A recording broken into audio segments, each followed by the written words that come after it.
Good afternoon, and welcome to the pre-registration advising meeting information. Everything that I'm going to go over today is primarily going to be for the purpose of registration, which is coming up in just about a month and a half.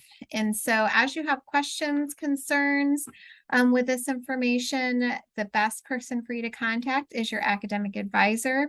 Of course, if you follow us on Twitter or Instagram at BSU_advising, you will get a lot of information updates through there as well. So we would encourage you to do that also.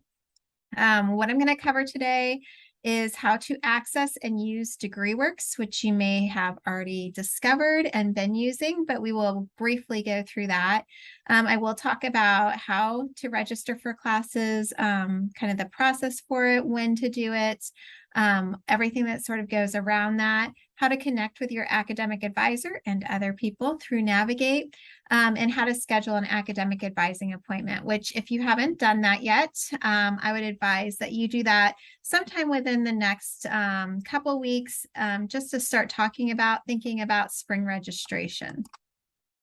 Okay, so the main person that is going to help you prepare for next semester is going to be your academic advisor. You may have already received emails and other communications from your advisor, and so that is a way to know who your advisor is. If you do not have that information, are not sure who your academic advisor is, you can find it pretty easily in Navigate. So when you go to Navigate, which you access through MyBSU, there is sort of a sidebar that lists what we call a success team. And almost always your academic advisor is going to be the first person listed under your success team. Other people that you can find under there are your instructors for your classes. So if you ever need to reach out to an instructor and for whatever reason can't find their contact information or a way to connect with them through Canvas, you can always do it through Navigate as well. You can start scheduling an appointment to meet with your academic advisor anytime now. So after watching this presentation, getting the information you need, if you would like to meet with them sometime next week or sometime next month, you can schedule that appointment anytime. The First Year Advising Center is located on the 3rd floor in North Quad. So if you have not been in North Quad yet, it's one of the older buildings on campus on the 3rd floor. Right across from us is the Learning Center. So that could be a reason why you've been in the building before. It's also a classroom building. So it's totally possible that you already have classes in North Quad or that you will at some point. Okay, so what is going to help you as you do academic planning? So the first thing we have listed there is the advising handbook, which is what you received during orientation. So probably feels like a long time ago at this point, but during the summer, when you came through orientation, you received a printed advising handbook from us. And in the handbook, it had information about academic advising, our advising syllabus. It had information about our core curriculum classes, some of the classes that you will be taking your first year in your major, and it also had a lot of contact information as well. So if you've lost it or misplaced it or left it at home and you're living in the residence hall, the good news is that you can access it through our website and it's the exact same document, it's just digital.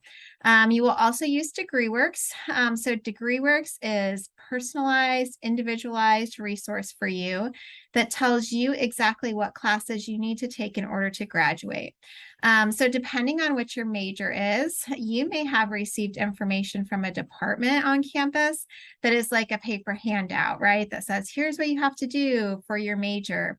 The nice thing about DegreeWorks is that it's similar to that. So it still lays out for you what classes you need to take for your major, but it's totally personalized to you. So if you have already taken a class, then it's going to show that you've taken that class. If you took an AP class in high school or you received dual credit in high school, it will take that into account as well. So it's a super personalized, individualized tool for you to use to figure out what you need to take every semester all the way until you graduate. And so you will be using it not just now as a first year student, but you will be using it every semester all the way until you finish your degree at the university. The other resource that's listed there is the Ball State Undergraduate Catalog, which is comprehensive. It's probably one of the best places to look if you just want to know every single major that's out there, every single minor, information about concentrations, every single class that's offered. So it's got a lot of good information in it. It's a lot of information though, so it's kind of a lot to go through. It's something that I usually recommend people go through with their academic advisor. They can help you navigate it. It is not printed, so it is only available on the website. So of those 3 resources, the only one that's an actual printed document is the advising handbook, although it's also available digitally. The other 2, DegreeWorks and the undergraduate catalog, you will always just access online. Okay, so next I'm going to play a video for you, and this video just walks you through a little bit about DegreeWorks. It is not meant to give you every single detail and have you memorize it. It's really giving you a broad introduction to how to use DegreeWorks, and then as you have individual questions about it or want to learn more about it, that's a good time for you to go in and access it on your own, or for you to do it with your academic advisor.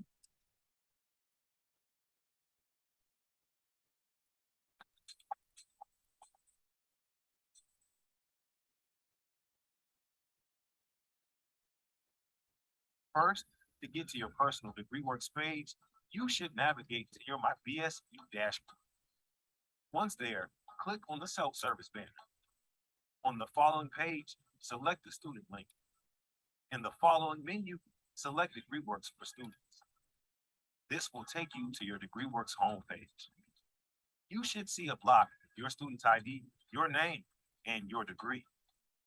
Below that, in the same table, there is more information on your classification as a student. Below the first block, there are 2 tabs. We have selected the academic view to show our current progress in our selected degree. If you wanted to see what your progress level would be in a different major, select the tab label button. From this page, you'll be able to change variables such as your degree, catalog year, program, major, minor, and concentration. Then by clicking the Process What If option, DegreeWorks will generate a hypothetical course list and progress bar detailing the classes you need to complete to obtain that degree. Under the tab is a block that allows you to select what format you are viewing and see your degree progress and your credit requirements respectively. While these are visually helpful, it's important to check your program's requirements below to make sure you're on the right track. You will see a block with the name of your degree. This tells you how many credits you have, as well as how many credits are needed to complete your degree. The next block details the university core curriculum, which are classes that all Ball State students are required to take, in addition to showing you which classes will satisfy that requirement. It shows categories for different required core classes, as well as shows grades for completed classes. Notice how your transfer credits from IU and Ivy Tech satisfy their counterparts in Ball State's core curriculum. Any credits transferred to Ball State that meet a requirement will be signified by a green check mark. The following block is all about your major requirements. This table will often display specific messages regarding your major, as well as grades and course requirements. You can also see your major's GPA here, in addition to the credits you completed towards your major. At any point while on DegreeWorks, you can click on any course to see its description, prerequisites, and when it's offered. If you scroll down on the page, you'll see a block for general electives and a block for insufficient, which you will only see if you've withdrawn from a class. If you're looking for withdrawals from past courses, you'll find them under the insufficient tab. And that's DegreeWorks. Thanks, Charlie, for showing us around.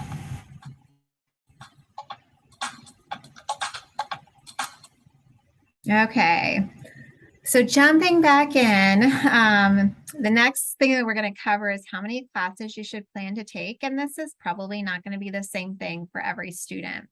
So just as a reminder, you're considered full-time when you take anything between 12 and 18 hours. And you actually pay the same tuition rate, whether you take 12 hours, 14 hours, 16 hours, or 18 hours. You must earn 30 credits at the end of the academic year, which will be the spring semester for you, in order to be considered a sophomore.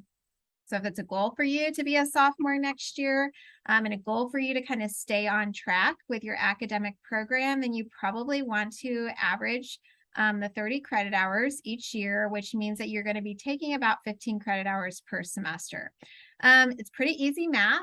So if this semester you're taking 14 hours, the next semester you'll need to take 16. Or if you're doing 17 this semester, then you'll know, okay, the next semester I need to do 13. But 15 hours is kind of a good rule of thumb. If you want to take less than that because you have other responsibilities, maybe you're working full time or commuting from a long distance, then that's just something that you would want to let your advisor know. And they may advise you that you will need to make up those hours at some point in time by doing larger semester hours, like 18-hour load, or by doing summer classes. As far as when you can schedule classes, registration for fall, spring, and summer is always completed online, and it's always done with a process that's called time tickets. So time ticket is not an actual ticket that you receive. Basically what it is it's a date and time that tells you when you can begin registering for classes. And that is not the same for every student. And it's not even the same for every first year student or every freshman on campus. So basically, the longer that you're on campus taking classes and completing credits, the earlier time ticket you have. So someone that's getting ready to graduate or is a senior is going to register first. And then it just kind of goes down from there. And each person has a very specific date and time that they register. October 14th, time tickets will be viewable to students. So October 14th is not when you register, it's when you find out when you register. And for most freshmen, although it does vary, they are going to be registering the second week in November. And again, it will give you a date and a time. So that time ticket is not the time you have to register, it's the earliest time that you can register.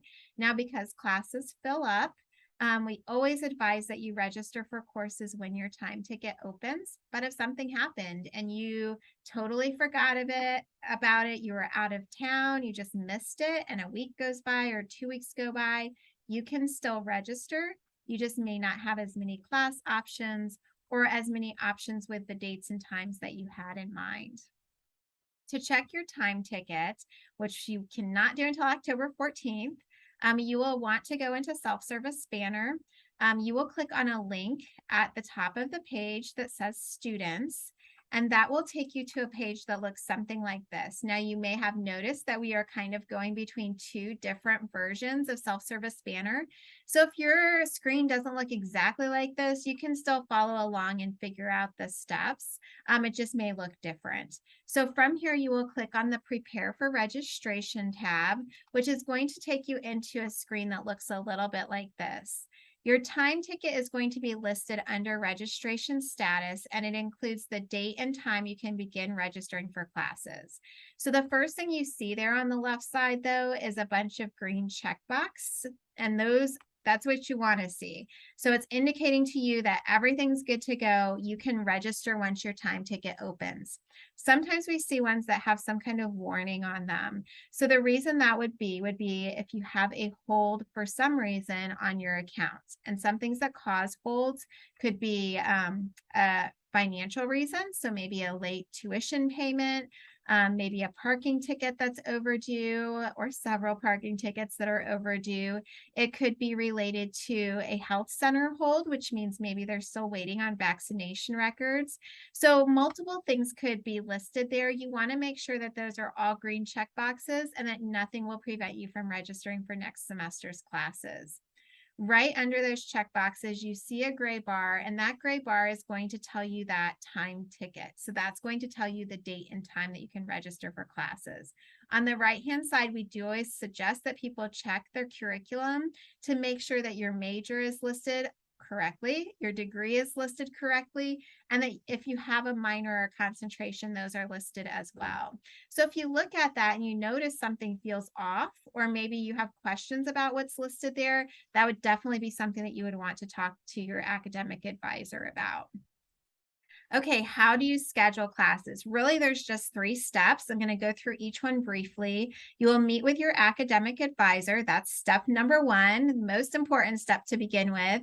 Then you will plan out your schedule and then you will register for classes once your time ticket opens. And again, that's probably going to be that second week in November, although you always want to check it because each date and time is different. When you meet with your academic advisor, in general, we're meeting you for the first time, possibly. And so there's going to be some conversation about who you are, what you love, what you're doing. Maybe they will ask about where you're living on campus, your roommate, your selected major. So there's going to be some of that general conversation. Definitely, we want to know how things are going this semester. If there's things that you're struggling with, things that are hard transitioning from high school to college, if you need help with time management, study skills, those types of things, we will definitely be talking about all of those things with you as well. Once we get into talking about registration, what we will discuss is your current major and sort of everything that surrounds that. So you might have a major that requires an application or an audition. You might have a major that requires certain grades or GPA. So those are all things that we will discuss. We also will review the core curriculum classes with you. So maybe you came from a high school where you were able to take some dual credit classes or AP classes. If that's the case, we will review with you if those apply towards any core classes. If you're taking core curriculum classes now, we will see what do you have left? What are your options for the next semester? We will talk about what you have to do for your major. And for some people, that may be a lot of classes that you have to do. For other people, it might be just a few. But those are the different things that your advisor would be talking to you about because ultimately we want you to walk away from the appointment with a list of course options for the spring semester. You're not going to register for those classes with your advisor. You're not even going to plan out your schedule with your advisor. You're really just going to talk about how you're doing, what's going on this semester, and do a sort of a planning of what's going to happen next semester. We want you to attend a pre-registration advising meeting like this one that you're watching right now prior to meeting with your advisor. And once you've attended this meeting, you will have access to a worksheet that you can complete and bring it with you to that appointment. So the worksheet really just is asking you to think through what core curriculum classes you may want to take, and you may have no idea. And so a good resource for figuring that out is by looking at what you have to take in DegreeWorks, but it is also by just talking to people.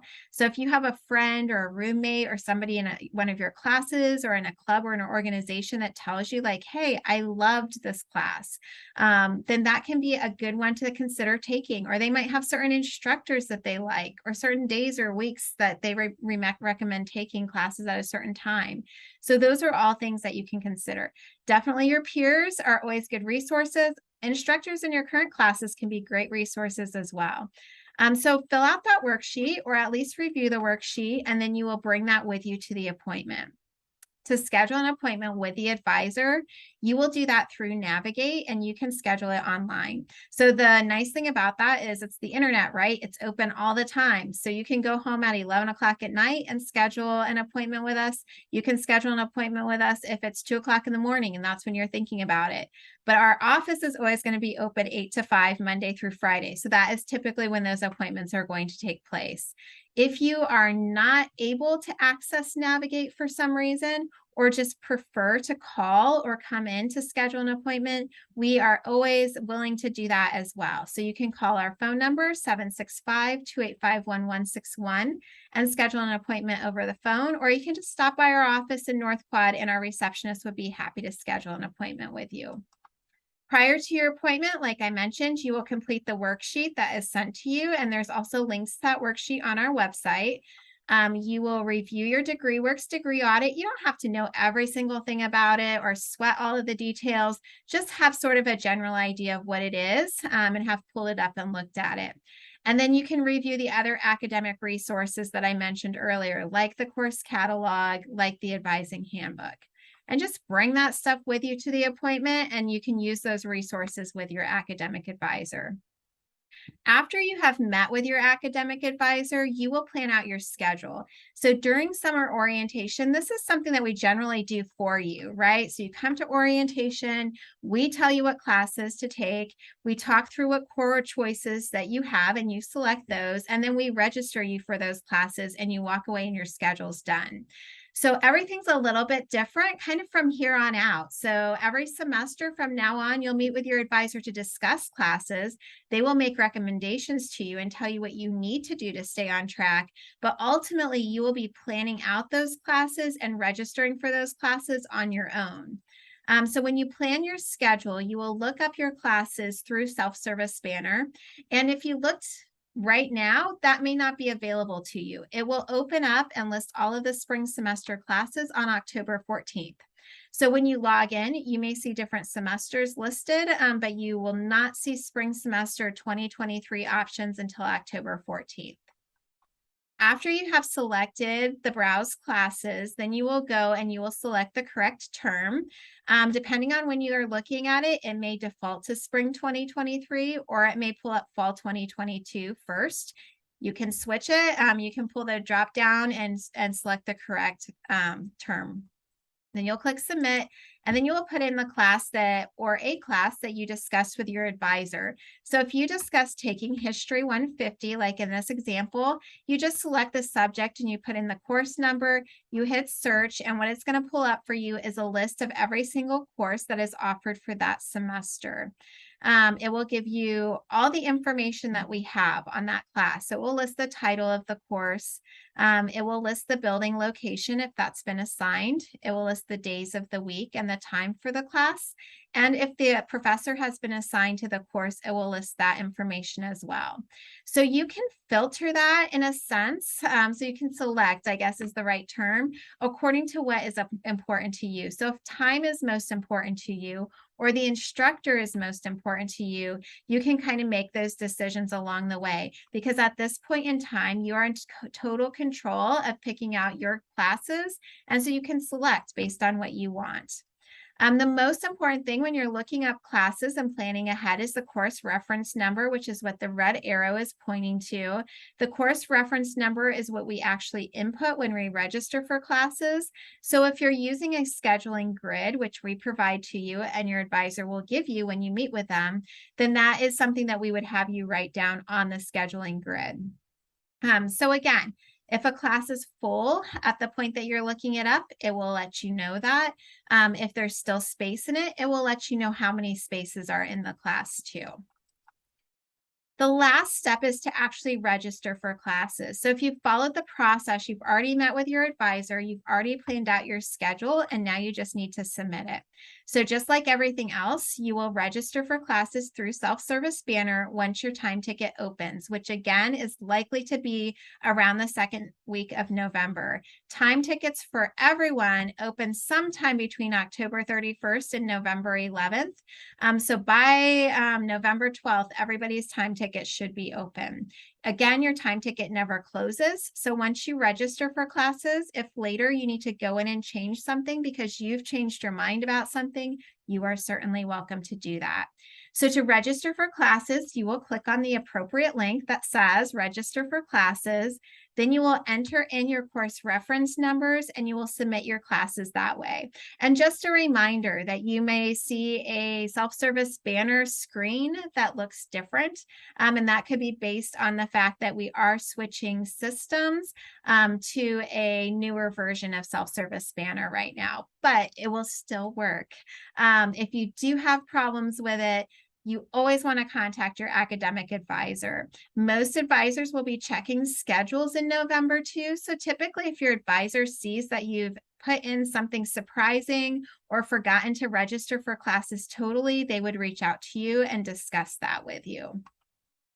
Okay, with your current classes, if you have concerns, I did mention to you already, but your advisor will want to talk to you about what you're currently doing. And everything at this point is still salvageable, right? And so if you have questions about grades, concerns about assignments, If you are starting to question your major, so maybe you want to change your major, or maybe you've never declared a major or a minor and you want to do that, or if you're just having issues and you need help from the counseling center, or you need to be directed to a success coach, these are all things that your advisor wants to help you with. So it's not too late in most cases to turn around a poor start. So if you feel like, yeah, it was a big transition from high school to college, you're not alone. Everybody has some kind of transition issues. And so certainly don't feel alone in that. But don't just leave it be. So if you have concerns, don't just kind of hide from it. Let your advisor know, and we want to help you to take action so that you can have a successful semester. If you need help with any of the things that I've talked about today, all of this stuff is available online through our website. So we have lots of worksheets and handouts that are viewable and printable from our website, including our worksheet that walks you through things to talk about with your advisor, our registration instructions, and lots of other handouts. So time management tools, a GPA calculator, all of those things are available on our website. So just contact your academic advisor if you have a hard time finding those. But if you go to the Ball State website and just do a search for advising, or just go directly to bsu.edu/advising, then it will take you to the right place to go. As you have questions, always contact your academic advisor. The easiest thing to do at this point, since we're really pretty much done with the presentation, is just log into Navigate. And from Navigate, you should be able to schedule an appointment with your academic advisor, and you should be able to email them if you have any questions as well. Thank you, and have a good rest of your afternoon.